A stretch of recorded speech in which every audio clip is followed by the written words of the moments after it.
ಹಳೆಯ ಚಿನ್ನದ ಒಡವೆನ ಅಧಿಕ ಬೆಲೆಗೆ ಮಾರಬೇಕೆ? ಅಂದ್ರೆ ಆಟಿಕಾಗೆ ಕಾಲ್ ಮಾಡಿ 8880300300.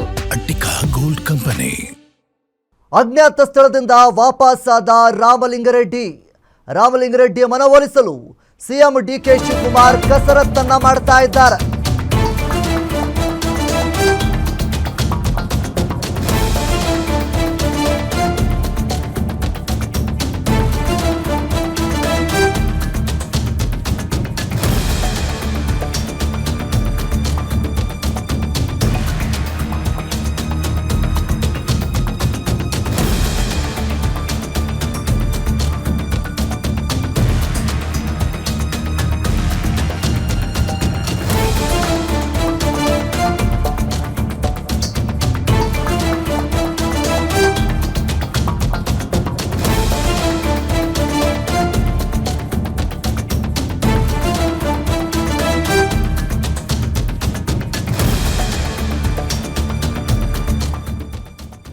ಇನ್ನು ರಾಮಲಿಂಗಾರೆಡ್ಡಿ ರಾಜ್ಯಕ್ಕೆ ಎಂಟ್ರಿ ಕೊಟ್ಟಿದ್ದಾರೆ. ರಾಮಲಿಂಗಾರೆಡ್ಡಿ ಅವರ ಮನವನ್ನು ಒಲಿಸೋದಕ್ಕೋಸ್ಕರ ಸಿಎಂ ಡಿಕೆ ಶಿವಕುಮಾರ್ ಭಾರಿ ಕಸರತ್ತನ್ನ ನಡೆಸ್ತಾ ಇದ್ದಾರೆ.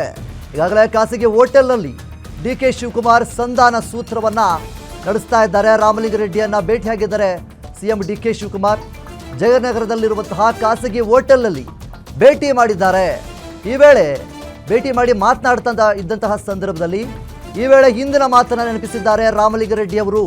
ಡಿಕೆ ಶಿವಕುಮಾರ್ ಅವರು ಯಾವೆಲ್ಲ ಭರವಸೆಯನ್ನು ಕೊಟ್ಟಿದ್ರು, ಸಿದ್ದರಾಮಯ್ಯನವರು ಏನೆಲ್ಲ ಭರವಸೆಯನ್ನು ಕೊಟ್ಟಿದ್ರು, ಅದೆಲ್ಲವನ್ನೂ ಕೂಡ ಈಗ ರಾಮಲಿಂಗಾರೆಡ್ಡಿ ಅವರು ಮತ್ತೆ ಪ್ರಸ್ತಾಪ ಮಾಡಿದ್ದಾರೆ. ಮತ್ತೊಮ್ಮೆ ಅವರಿಗೆ ನೆನಪಿಸಿದ್ದಾರೆ. ಸೊ ರಾಮಲಿಂಗಾರೆಡ್ಡಿ ಹಿಂದೆ ಕೊಟ್ಟ ಮಾತನ್ನು ಉಳಿಸಿಕೊಳ್ಳಿ ಅಂತ ಹೇಳಿ ರಾಮಲಿಂಗಾರೆಡ್ಡಿ ಅವರು ಹೇಳಿದ್ದಾರೆ. ಈ ವೇಳೆ ಎಲ್ಲ ಹೈಕಮಾಂಡ್ ನಿರ್ಧಾರ ಅಂತೇಳಿ ಡಿಕೆ ಶಿವಕುಮಾರ್ ಅವರು ಹೇಳಿಕೆಯನ್ನು ನೀಡಿದ್ದಾರೆ. ಮುಖ್ಯವಾಗಿ ರಾಮಲಿಂಗಾರೆಡ್ಡಿ ಅವರು ಯಾವಾಗ ರಾಜೀನಾಮೆ ಕೊಟ್ಟ ಬಳಿಕ ತಮಿಳುನಾಡಿಗೆ ಅಥವಾ ಬೇರೆ ಕಡೆ ಎಲ್ಲಿಗೋ ಹೋಗಿದ್ರು ಅನ್ನುವಂತಹ ಮಾತುಗಳು ಕೂಡ ಕೇಳಿಬಂದಿತ್ತು.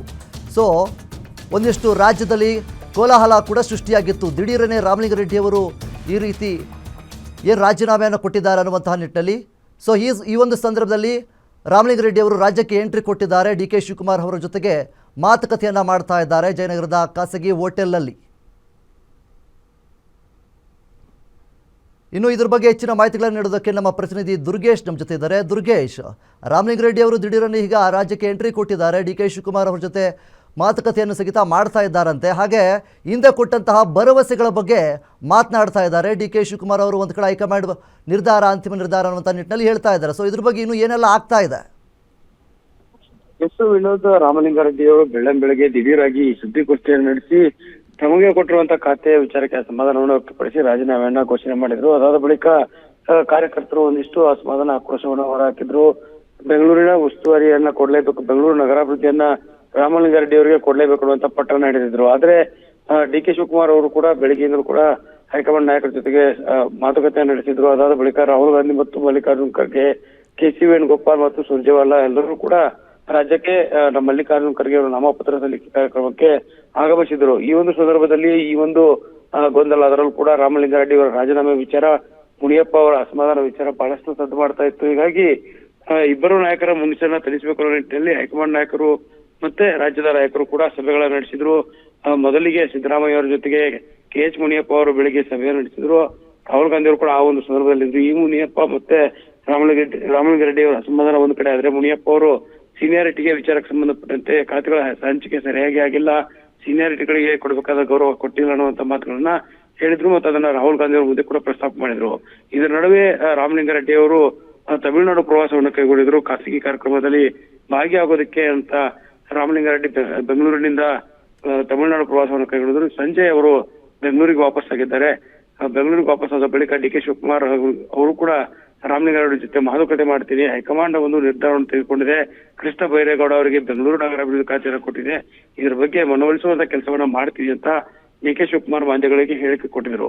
ಅದರಂತೆ ಬೆಂಗಳೂರಿಗೆ ರಾಮಲಿಂಗಾರೆಡ್ಡಿ ಅವರು ವಾಪಸ್ ಆಗ್ತಿದ್ದಂತೆ ಡಿ ಕೆ ಶಿವಕುಮಾರ್ ಅವರು ರಾಮಲಿಂಗಾರೆಡ್ಡಿ ಅವರನ್ನ ಭೇಟಿಯಾಗಿದ್ದಾರೆ. ಅದರಲ್ಲೂ ಕೂಡ ಬೆಂಗಳೂರಿನ ಜಯನಗರದ ಖಾಸಗಿ ಹೋಟೆಲ್ನಲ್ಲಿ ಈಗಾಗಲೇ ಕಳೆದ ಒಂದು ಗಂಟೆಯಿಂದ ರಾಮಲಿಂಗಾರೆಡ್ಡಿ ಅವರ ಮನವೊಲಿಸುವಂತ ಕೆಲಸಕ್ಕೆ ಮುಂದಾಗ್ತಿರುವಂತದ್ದು. ಆದ್ರೆ ಡಿ ಕೆ ಶಿವಕುಮಾರ್ ಅವರು 2023ರಲ್ಲಿ ಅಧಿಕಾರ ಹಂಚಿಕೆ ಸಂದರ್ಭದಲ್ಲಿ ಸಾರಿಗೆ ಇಲಾಖೆ ವಹಿಸಬೇಕಾದ ಸಂದರ್ಭದಲ್ಲೂ ಕೂಡ ಒಂದು ಮಾತು ಕೊಟ್ಟಿದ್ರು. ಅದರಲ್ಲೂ ಕೂಡ ಡಿ ಕೆ ಶಿವಕುಮಾರ್ ಮತ್ತು ಡಿ ಕೆ ಸುರೇಶ್ ಇಬ್ಬರು ಕೂಡ ರಾಮಲಿಂಗಾರೆಡ್ಡಿ ಅವರ ನಿವಾಸಕ್ಕೆ ತೆರಳಿ ಮಾತನ್ನ ಕೊಟ್ಟಿದ್ರು, ನಿಮಗೆ ಬೆಂಗಳೂರು ಅಭಿವೃದ್ಧಿ ಖಾತೆಯನ್ನು ನಾನೇ ಬಿಟ್ಕೊಡ್ತೀನಿ ಅಂತ ಮಾತುಗಳನ್ನು ಹೇಳಿದ್ರು. ಆದ್ರೆ ಇದೀಗ ಸಿಎಂ ಆಗಿರುವಂತ ಡಿ ಕೆ ಶಿವಕುಮಾರ್ ಬೆಂಗಳೂರು ಅಭಿವೃದ್ಧಿ ಖಾತೆಯನ್ನ ಬಿಟ್ಕೊಡದೆ ಏನು ಕೃಷ್ಣ ಬೈರೇಗೌಡ ಅವರಿಗೆ ಈ ಒಂದು ಖಾತೆಯನ್ನ ಕೊಟ್ಟಿದ್ದಾರೆ ಅನ್ನುವಂಥದ್ದಿದೆ. ಹೀಗಾಗಿ ಕೃಷ್ಣ ಬೈರೇಗೌಡ ಅವರಿಗೆ ಕೊಟ್ಟಿರೋದಕ್ಕೆ ರಾಮಲಿಂಗಾರೆಡ್ಡಿ ಅವರ ಅಸಮಾಧಾನ ಇದೆ.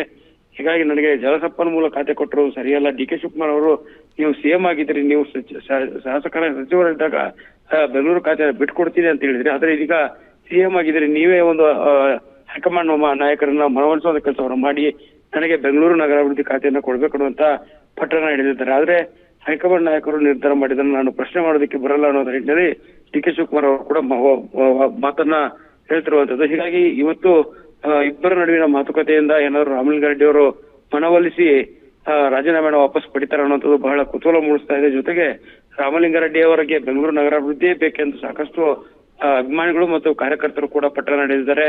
ಬೇರೆ ಖಾತೆಗಳನ್ನ ಕೊಡೋದ್ರ ಜೊತೆಗೆ ಬೆಂಗಳೂರು ಅಭಿವೃದ್ಧಿ ಕೊಡ್ಬೇಕು ಅನ್ನುವಂತ ಪಟ್ಟಣ ಹಿಡಿದಿರುವಂತದ್ದು. ಹೀಗಾಗಿ ಸಿಎಂ ಆಗಿರುವಂತಹ ಡಿ ಕೆ ಶಿವಕುಮಾರ್ ಇವಾಗ ರಾಮಲಿಂಗಾರೆಡ್ಡಿ ಜೊತೆ ಮಾತುಕತೆ ನಡೆಸಿ ಸಂಧಾನವನ್ನು ಸಫಲ ಮಾಡಿಕೊಂಡು ಅವರಿಗೆ ರಾಜೀನಾಮೆ ವಾಪಸ್ ಬಿಡೋದಕ್ಕೆ ಮನವೊಲಿಸ್ತಾರ ಅನ್ನೋದನ್ನ ಕಾದು ನೋಡ್ಬೇಕಾಗತ್ತೆ. ಜೊತೆಗೆ ರಾಮಲಿಂಗಾರೆಡ್ಡಿ ಅವರು ಇಷ್ಟೆಲ್ಲ ಆದ್ರೂ ಕೂಡ ಯಾವ ರೀತಿ ಅದನ್ನ ವಾಪಸ್ ಪಡ್ಕೊಂಡು ಮುಂದೆ ಸಚಿವರಾಗ್ತಾರ ಅಥವಾ ಇದ್ರ ಜೊತೆಗೆ ಇದೇ ಪಟ್ಟಣ ಹಿಡಿದುಕೊಂಡು ನಾನು ಶಾಸಕನಾಗಿ ಇರ್ತೇನೆ, ಸಚಿವನಾಗಿರೋದಕ್ಕೆ ನಂಗೆ ಇಷ್ಟ ಇಲ್ಲ ಅನ್ನುವಂತ ಮಾತುಗಳನ್ನ ಹೇಳ್ತಾರೆ ಅನ್ನೋದನ್ನ ಕಾದು ನೋಡ್ಬೇಕಾಗತ್ತೆ. ಓಕೆ, ಥ್ಯಾಂಕ್ ಯು ದುರ್ಗೇಶ್ ನಿಮ್ಮೆಲ್ಲ ಮಾಹಿತಿಗಾಗಿ.